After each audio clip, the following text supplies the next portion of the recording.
Alright guys, we are back live here at Winter Game Fest 2014 with a third place match in the League of Legends tournament between team, I believe it is, let me double check over here.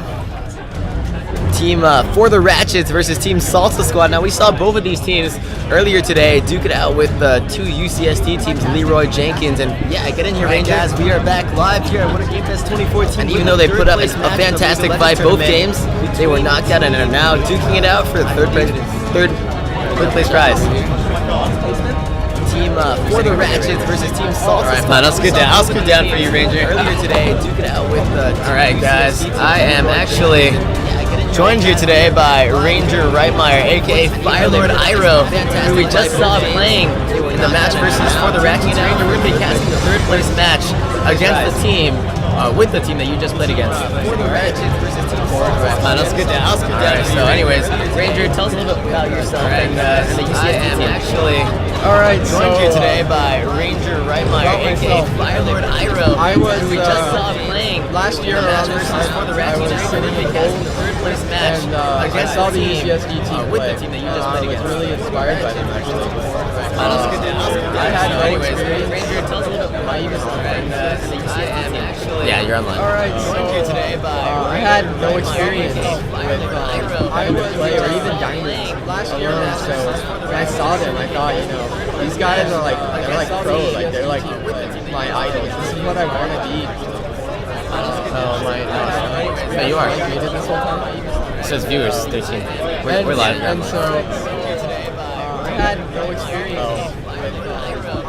I'll start over. So last year around this time, I was old, and I saw the UCSD team playing at Winter Game Fest.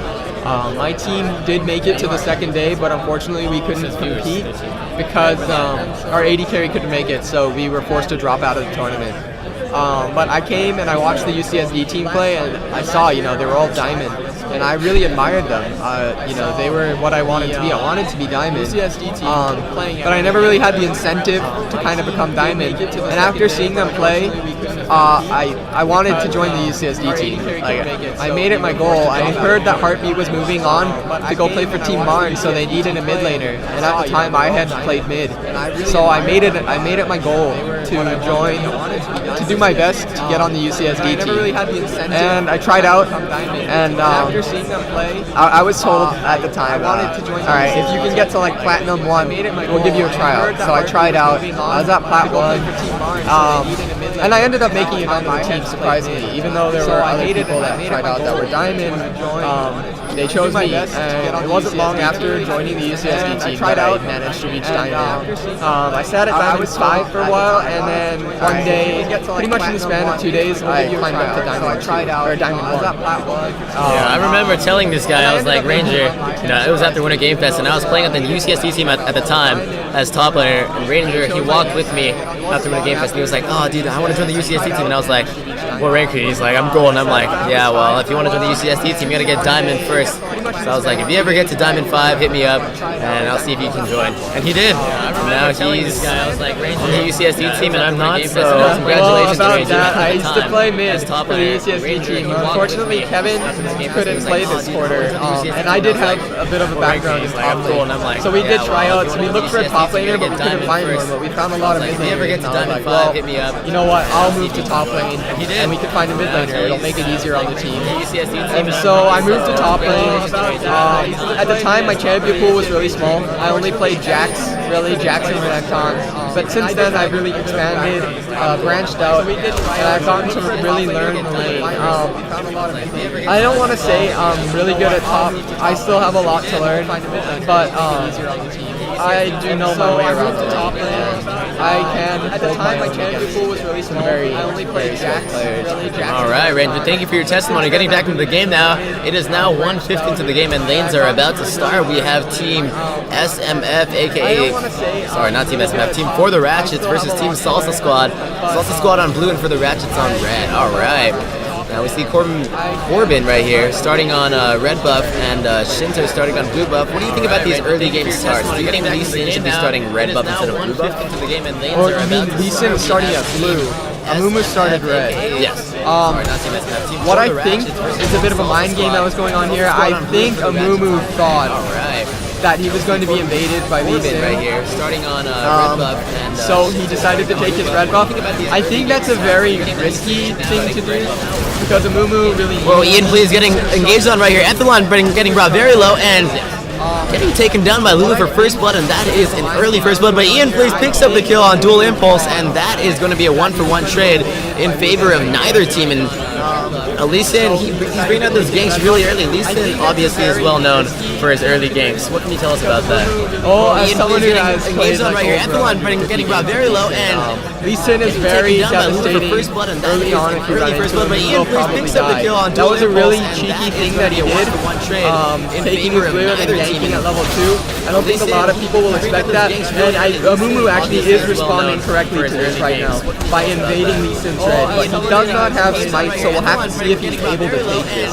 Alright, awesome commentary right here by Ranger. Obviously, a very high diamond player and is going to offer us a lot of really cool inputs on how the game works today. Meanwhile, as we see Kilroy versus Noni, and Noni is pushing very hard into Mundo.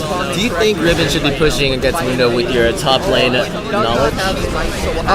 Ribbon is very much a lane bully. Awesome. Oh, we see Amumu coming up behind Ribbon right now. Amumu flashes in to get the red buff down, and he's going to banish toss and miss, but Mundo still has his cleavers. Is Noni going to be able to get out of this one? She is ignited and not looking healthy, and she is actually going to get out of that one alive, so very good play by Noni, and wow, good gank as well. Lee Sin actually going to top lane and about to get a kill onto Mundo, unless Mundo can flash it away, but no, Lee Sin execute. Early blood, Mumu is in trouble, carbon monoxide walking away, he does not have anything. Noni very low HP as well, but Lee Sin does not need mana, he has blue buff, he's slowing him, and Kale coming out of nowhere, carbon monoxide able to get away, but very good play by Team FTR, able to take an early blood, and 2 kills in favor of 1. Yeah, about that, Ribbon, she knew that Amumu had started on the bottom lane, so she shouldn't have been pushed up so far, especially knowing that there's a possible risk that Lee Sin did leave his red buff open to be taken. So she shouldn't have really been pushing up that much. She should have tried to keep the lane in the middle. Luckily, she was able to escape, and they were able to turn that gank on its head because Mundo had her flash. That was a very risky set of events from Ribbon. Yeah, like I said, fortunately for her, it worked out. Alright, and early game, Lee Sin is generally supposed to be a stronger jungler than Amumu. Do you think that's working out for him this game? Why do you think Amumu was picked against Lee Sin? Well, looking at the team comp, it seems that from Ribbon, Salsa Squad has gone for more of an AoE-oriented team comp. It looks like they want Amumu to sort of get in the middle of their team. Kilroy getting initiated onto Noni right now. It is going to be a 1v1, but there are a lot of creeps on Kilroy's side, and no action going to happen there.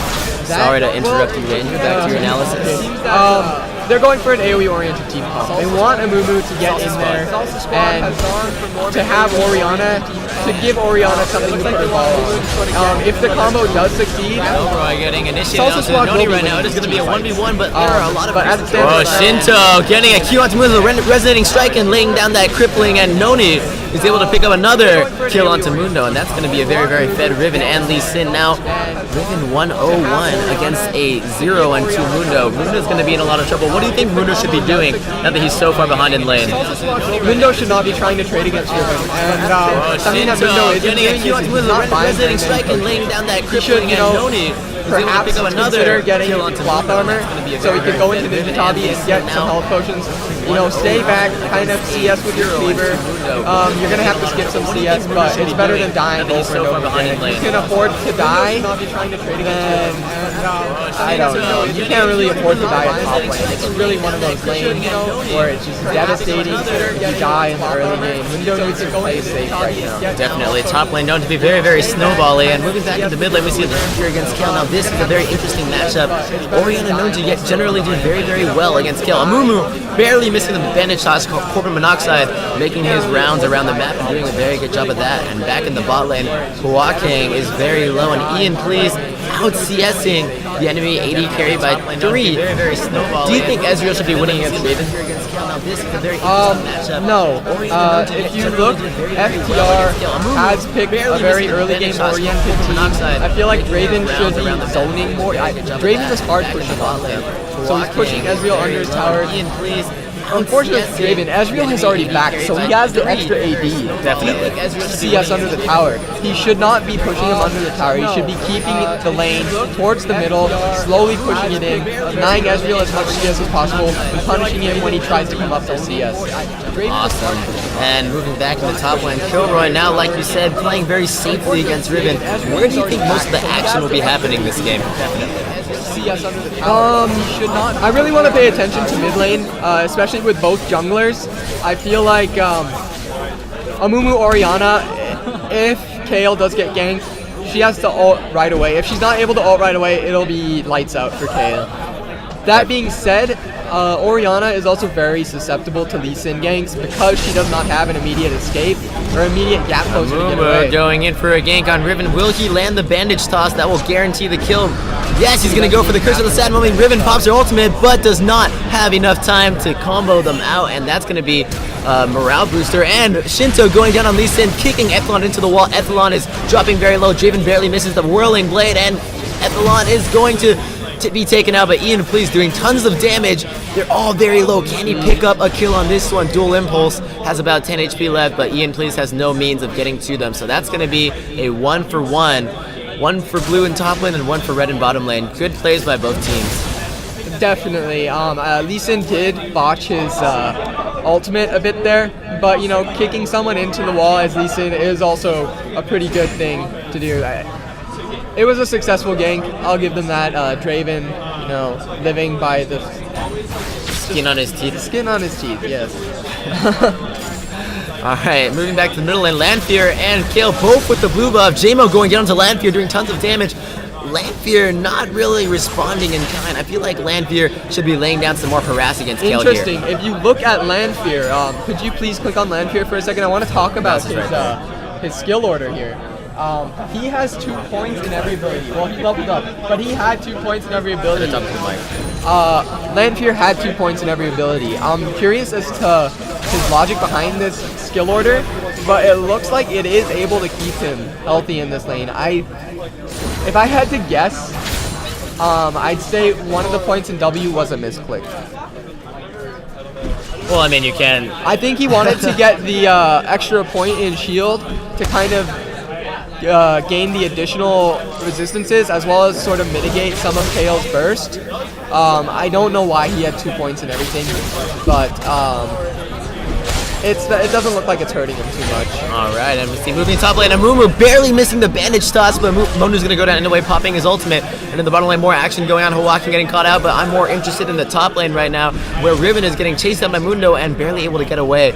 Chlorine Monoxide barely missing that bandage toss, but nice try and good pressure on the map. Meanwhile, at bottom lane, Ian Please is just CSing on the turret, does not really want to fight with Dual Impulse right now. So generally, when does Draven start beating Ezreal?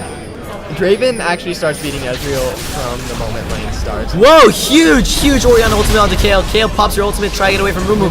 Mumu's certainly going to curse with the sad mummy. Lanfear getting queued by Lee Sin. Whoa!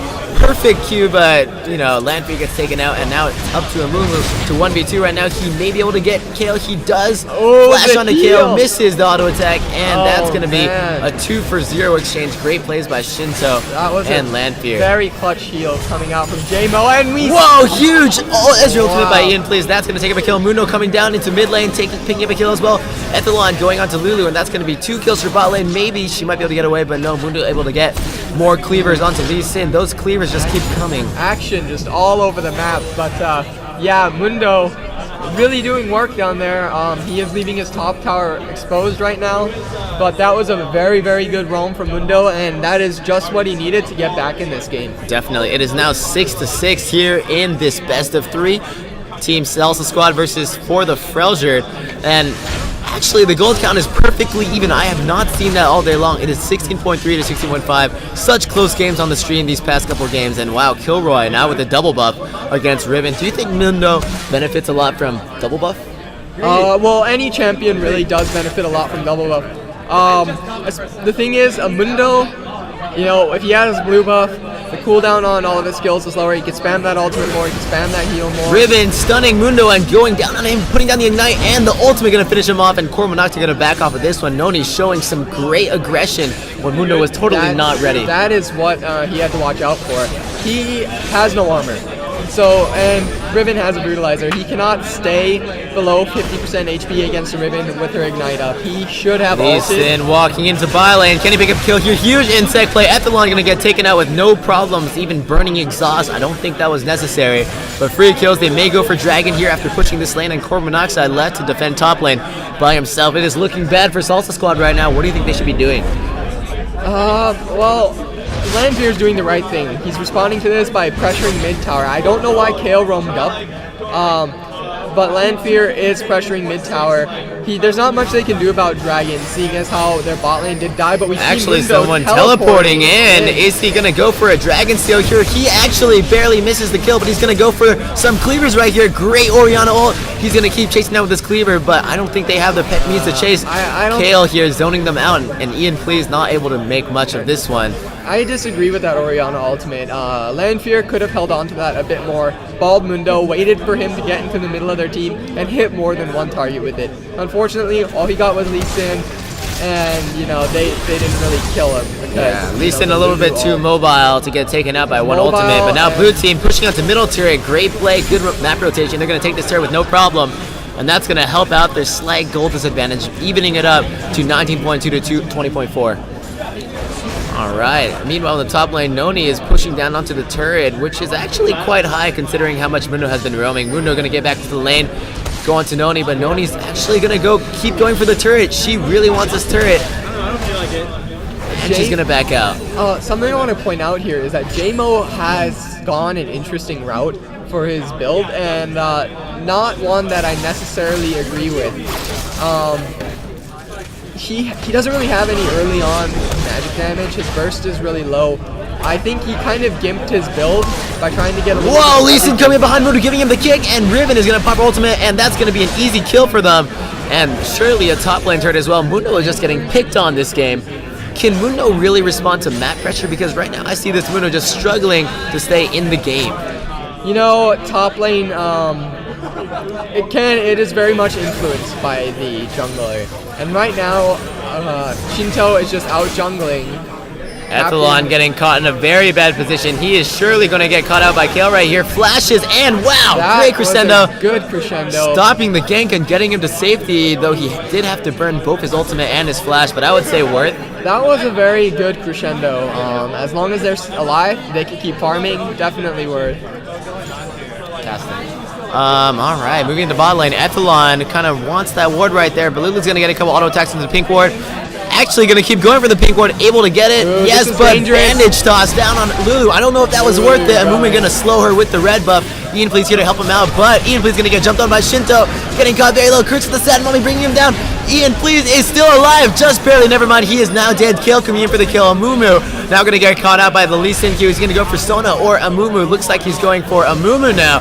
And Amumu's going to get slowed, has no means to escape, and Core Monoxide is easily dead. And now it is up to Sona to survive at the turret. 3v1, and Mundo also getting pushed on here. Sona getting caught very low, and that's surely going to be a very dead Sona. And that's going to be 3 for 0. Maybe 4 for 0. Landry getting caught out here, and Lee Sin barely gonna not die. Mundo versus Riven in top lane. Mundo actually with a sled advantage here, able to maybe get a kill. I'm not sure. Too much action happening, and that's gonna be another kill for Team FTR. And wow, so much aggression on the map right now. Riven still has her wind slash up. He should not be going aggressive. Okay. And there goes Riven's wind slash. Mundo and Riven, the only lane to not have something crazy going on. But wow, what a great trade.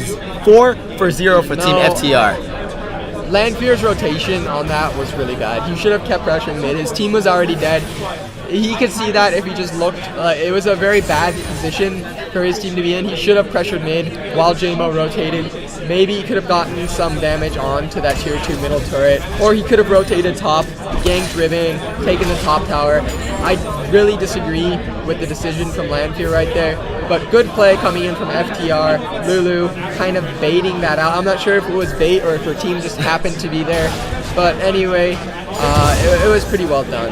Definitely, and now Team FTR in the lead with a 5K gold lead at 17 minutes. That is a hefty amount of gold, especially when you place it on Lee Sin, Riven, and Draven. So that's going to be a very scary team. Jamo getting taken out easily, puts on the limit, but she is still dead. Oh no, Lulu coming out with a save. Lulu able to slow both of them. What a Q, and Kale able to get out of that one alive. Will Lulu get out alive just like Kale? I don't know. She burned everything. Does she have flash left? Maybe. Lulu's still alive. Lee Sin coming in though to clean everything up. Lee Sin laying down the slows, huge damage. He does have that Tiamat to do tons of damage, and that's going to be 2 for 1. Great turnaround. This is what I see happen a lot of times, especially in a team-oriented game, is where the jungler will try to get the kill to a carry unless you know that there won't be any interference whatsoever. You just secure the kill. There's nothing wrong with Amumu getting the kill, especially since he's a little behind and he does have to go into the middle of their team. I mean, a fed Amumu is a happy Amumu, and it's really great for your team. Orianna can still function without kills. She's very utility based. She has pretty good base damages. Amumu should have just secured the kill, and they should have gotten out. A rule that I like to sort of have when these sort of things happen is if it takes longer than 10 seconds, make sure nothing can interfere. If something can interfere, back off. Definitely, and now we see Mundo very, very behind, and Team FTR just continuing to increase the gold lead. Now 7K gold ahead of Team Salsa Squad, and now Hwaking is going to get caught out by Mumu. Wow! Orianna ultimate, and Hwaking is going to be seriously overkilled there. And Lulu burned her flash on that. That is tragic for the little Yordle witch. And that's going to be a very bad position to be in. Now, Team Salsa Squad wanting to come back from this one. They are getting some good catches, and finally, they're learning to just secure the kill and maybe not get too greedy with giving Orianna kills. So that was a really good play. What they should be doing right now is rotated. They should have sent all of their members bot and taken that tower. I don't know why they didn't. I guess like they're going for Dragon right now. They're not in sync with this. Lanfear has gone to mid for no reason. He is leaving his team vulnerable to take for the enemy team to take this Dragon from them. Shinto gonna go in for a Dragon steal. That was huge damage on the Ethlon. Ethlon barely alive. Red team actually able to steal Dragon away. Shinto barely alive. Kale getting a kill, and Shinto now able to maybe pick up a double kill. And that is going to be 2 kills for 1 and a Dragon for Red Team. 3 kills for 1. Now Kale's huge, getting another kill. Will Kale get a penta kill here? We do see a lot of damage getting caught down, a lot of slows. Dual Impulse still alive, and Mundo able to barely get away, but Hwaking now catching out Lanfear. Lanfear does not have a lot of mana. Hwaking has a lot of slows, and we are going to see a Dual Impulse can catch up. He does have his axes ready, and Lanfear is very, very low and barely able to get out, and that is going to be a 3-for-1 with Dragon. That was just bad decision making and bad team fighting from Salsa Squad overall. Lanfear should not have been mid. He should have helped his team at the Dragon, and that would have never happened. Unfortunately, he went mid, tried to get that extra farm, a little bit of a double lift kind of coming out, and it cost his team the Dragon, as well as they died. 4 of them died. Definitely, that was not a good trade for Team Salsa Squad. They are now 10K gold behind as opposed to 5K gold about 5 minutes ago, and now they are seriously struggling to get back into the game. We see huge items coming out on Team FTR side. Ravenous Hydra, Last Whisper, Bloodthirster, whereas on the other team, the only completed items I see are a Trinity Forest and a Sunfire Cave, maybe. So, what do you think Team Salsa Squad has to do to get back into this game? At this point, Salsa Squad is going to get run over in team fights. If they want to come back into this game, they're going to have to rely on picks. Kale is getting big. Once she completes that Lich Bane, her burst is going to be enormous. She already has almost 100% uptime on her E with Gnasher's Tooth and the blue buff. I believe you need 38%. The recent blue changes have made it so that you only get 10% CDR from the buff. I'm not sure what her runes and masteries are, but she either has or is close to 100% uptime on her E. So she is a very, very big threat. And she has just completed her Lich Bane. Her burst is going to be enormous. Right now, Salsa Squad just needs to try to get a pick. They need to resort to Fnatic tactics here. Alright, and we do see that they are catching out Ian Please here, but Ian Please actually dropping very low by that Lee Sin kick and is going to get picked off very easily. No contest there. Shinto just dominating the bottom lane, and now top lane is getting crewed on by Riven. Mumu going with the curse of the sad money, able to pick down Riven, but Kale still has her ultimate. Never mind, does not have her ultimate, and she's going to back off from this one, but 3 for 1. That was a very good rotation coming in from JMO. Unfortunately, Noni really committed to that one. She was already alive. They should have just backed off of the turret. Or they should have just backed off. They successfully defended the turret. They burned the Amumu ultimate. Noni should not have chased that.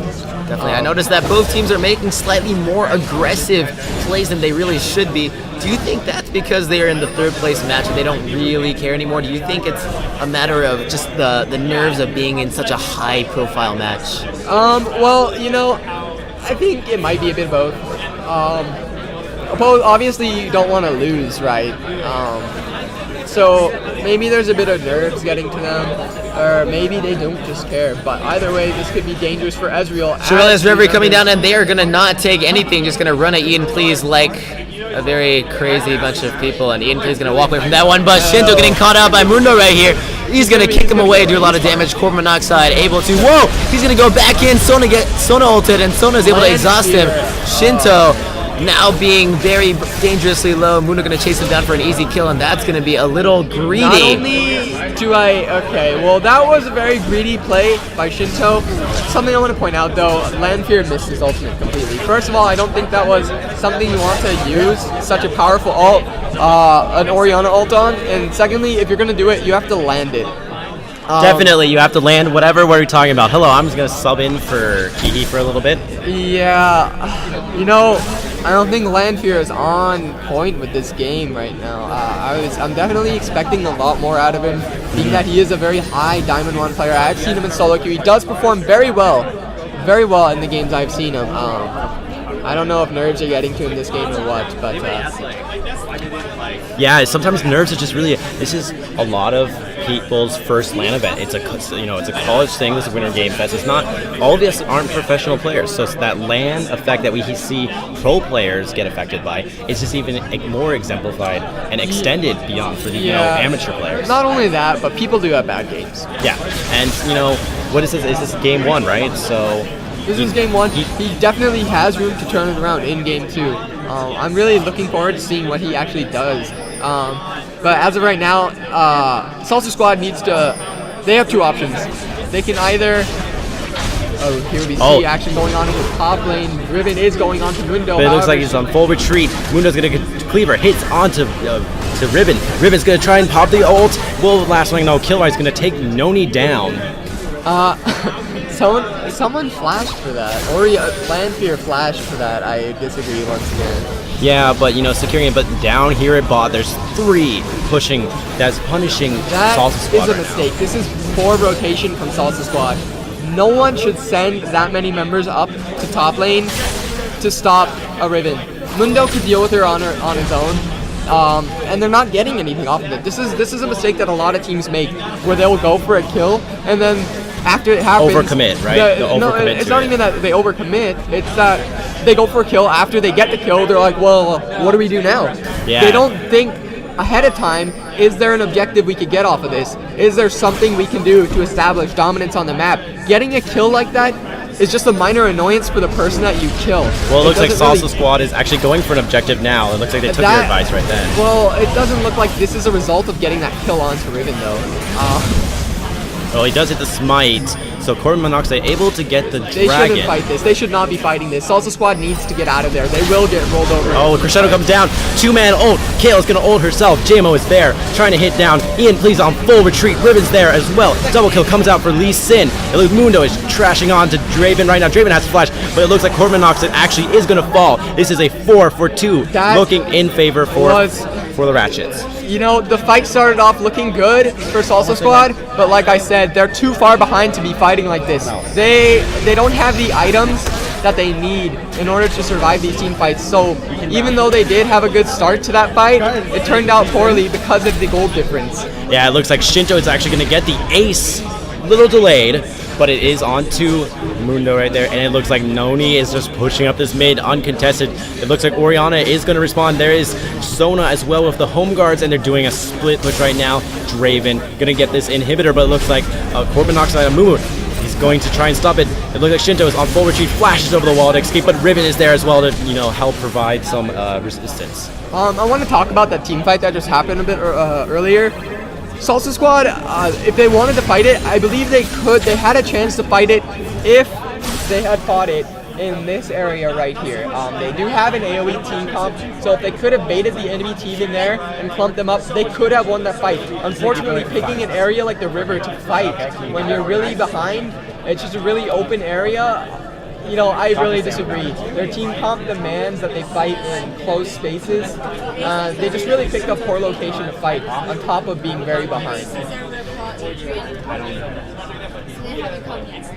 No, they have. They were here earlier. Oh, they were? Yeah. Any last night? Yeah, I guess so. Did we go any way? They're right there. All right, so let's go. Pink ward is going to be cleared out by JMO, making sure that you clear those pink wards. You don't want the enemy team to have any vision in your jungle. Lee Sin has opted for a glass cannon build. He is going to be doing a lot of damage, and at this point, I don't think there's really much that Salsa Squad can do to stop him. Even if he dies, if he kicks and it hits more than one person, it's going to do a devastating amount of damage. Yeah, and it looks like for the Ratchets is actually going to be starting up the Baron. They're doing it quite fast. Blue is pinging it, so they do know it, but they take it too fast for them. They're going to actually go and charge for it and trying to get the engage. Lulu getting chunked down quite a bit there. Nothing too deadly. She'll just regen that up with Baron. Yes, indeed. And they're grouping up in mid, clearing the minions. The inhibitor is up in the mid lane. They did take the bot mid inhibitor earlier, so it looks like they really want to take their second one, make sure that the lane dominance stays there and they can focus on one lane. Right, I really like how they did this too. Bot inhibitor is the best inhibitor to take at the moment because it is furthest from Baron, and we see action. Oh, Corbinox actually going in onto Lulu, decides to back off though. Half her health is missing. She is slowly regenerating with the Baron buff. X Kilroy X is trying to go in now as well, but Lee Sin just safeguards over the wall. And Riven is just splitting in bot lane, causing Salsa Squad to have to split up. They're going to have to make a move soon, or else they're going to lose the game. Yes, it sees and the relentless pursuit and push onto his. Oh, look, Orianna hits onto two people. Shinto instantly kills Orianna, and Mundo hits everyone. Crescendo also hits and slowly stopping for the Ratchets, but only Mundo lives. Riven trying to go in. No, she's scared of the fountain, but it doesn't matter because yes, they get the first Nexus tower. The second one follows as well. X Kilroy X just staying there, but no, they take the Nexus down. And that's game one, going to for the Ratchets. Oh, am I reading the right one, team? Yeah, for the Ratchets over Salsa Squad. Yeah, Salsa Squad, they had a really good team comp, but they didn't really play it how they should have. I will say that for the Ratchet did capitalize on their team comp. They did pick a lot of early game, mid game oriented champions. They were able to secure that lead early game, so it led them to it gave them a really, really strong mid game. It's just straight. I mean, you had, Salsa Squad had such a perfect team fight composition, but yes. I guess they just got too far behind in the early game. Yeah. Did they? I wasn't casting. They did. So, I mean, they did. Lee Sin did out jungle Amumu. I'm not sure that the Amumu pick was really the wisest pick. They could have gone with something else. Maybe Orianna, Olaf. Amumu's known for his lackluster couple early Amumu levels. is a solo queue champ. He's very good when teams are not coordinated because they will group up. Mm-hmm. Yes. But, in competitive play, I haven't really seen an Amumu do well. We see it every so often. I mean, there was a tried it. Curse of the Sad Bullet Time from CJ Frost that they ran a long time ago, back when Moon was playing with them. But just like Misfortune, you don't usually see that much. Right. I don't think it's a strong pick at the moment. They definitely should have opted to go with another jungler. Even Elise. Elise does actually have a lot of synergy with Orianna. Elise is not necessarily or a even target. Vi too. Vi too. Yeah. Vi would have done very well. Amumu just really couldn't bring pressure to the table early on, and he just got jungled out. He just got out jungled by Lee Sin overall. Yeah. Lee Sin did do a very cheeky thing early on though, that no one would really expect. He started blue, and he did gank bot at level 1, and he did pick up a kill. Ian Please was able to respond to that kill by killing the Draven. I don't remember the Draven's name. Interesting. But, you know, the wave was sort of the gank was successful. Yeah. The gank was what they needed in that bottom lane to kind of get rolling. It was a Draven lane. Right, You know, and just assistance and helps, Lulu, snowball it. or Sona, I'm sorry. I believe Sona died. Sona is not necessarily the tankiest of champions, so when she gets behind, she kind of gets rolled by Draven. Yeah, especially. I mean, I remember seeing a pro game a while ago when Draven first just came out, and they had like a Morgana support, and if Morgana support hit the Right. Sona, who was super popular then, Draven just 2 axes, instantly dead. Right. You know, you have to play that lane a lot safer. The thing is, it's a really bad matchup for Ezreal. Ezreal is one of those champions you can't. You have to let him poke down the enemy. They should have picked. Maybe they should have picked Caitlyn. I think Caitlyn or Jinx would have been a lot better pick in the Draven. You could kind of outrange him. Especially if the Caitlyn is, if you get an early tower, that assists that extra gold will help you get to that, team fight.